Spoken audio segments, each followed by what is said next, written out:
আসসালামু আলাইকুম সবাইকে। আজকে ছোটদের জন্য একটা ফান রেসিপি আপনাদের সাথে শেয়ার করছি। আর এটা ছোটদের পাশাপাশি বড়রাও খুব মজা করেই খায়। আজকে আমি আপনাদের সাথে শেয়ার করছি পটেটো স্মাইলি। আর তার জন্য আমি ফার্স্টে 2টার মতো আলু সেদ্ধ করে নিয়েছি।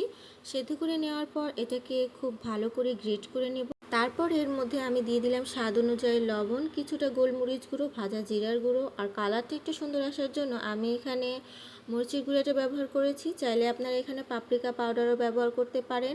আর এখানে আমি দিয়ে দিয়েছি কর্নফ্লাওয়ার। এবার সব কিছু একটু ভালো করে মেখে নিয়ে এর মধ্যে কিছুটা ব্রেড ক্রাম্বস দিয়ে দেবো।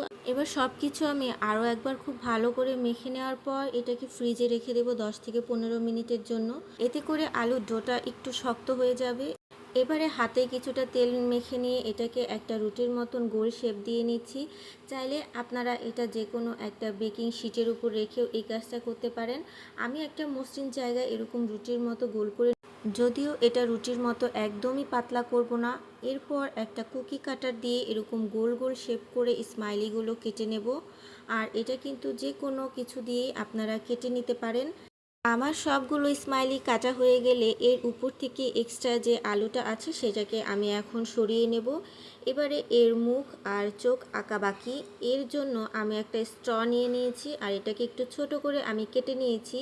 এভাবে আমি প্রত্যেকটা ইমোজি বা পটেটো স্মাইলির চোখ এঁকে নেব। আর চোখ আঁকা হয়ে গেলে এখন এর মুখটা আমি একটু কেটে নেব। আর তার জন্য আমি এখানে একটা চামচ ব্যবহার করেছি। চাইলে আপনারা এখানে স্যুপের জন্য যে চামচগুলো থাকে সেই চামচগুলো দিয়েও কাটতে পারেন। আমার কাছে মনে হয় স্যুপের চামচটা ইউজ করেই এর ফেসটা খুব ভালো আসবে। যাই হোক, এবার আমি আগে থেকে তেল গরম করে নিয়েছিলাম। ওই তেলের মধ্যে স্মাইলিগুলো এখন ভেজে নেব। আর জালটা অবশ্যই মিডিয়াম টু লো হিটে রেখে প্রত্যেকটা স্মাইলি ভেজে নিতে হবে। আর অতিরিক্ত উল্টাপাল্টা করা যাবে না, এতে করে কিন্তু ভেঙে যেতে পারে। এক পাশ যখন ব্রাউন হয়ে আসবে তখনই এগুলো অপর পাশে উল্টে দিতে হবে। আর ক্রিস্পি হওয়া পর্যন্ত এগুলোকে ভেজে নিতে হবে। ভেজে নেওয়া হয়ে গেলে এগুলোকে তেল ঝরিয়ে একটা কিচেন চাওয়ালের উপরে তুলে নেব, যাতে করে এক্সট্রা তেলগুলোকে টেনে নেয়। আমার পটেটো ইমোজি বা স্মাইলি একদম রেডি। আর এগুলো দেখতে কিন্তু অনেক বেশি অ্যাট্রাকটিভ ছিল। বাচ্চারাও কিন্তু এটা অনেক বেশি পছন্দ করবে।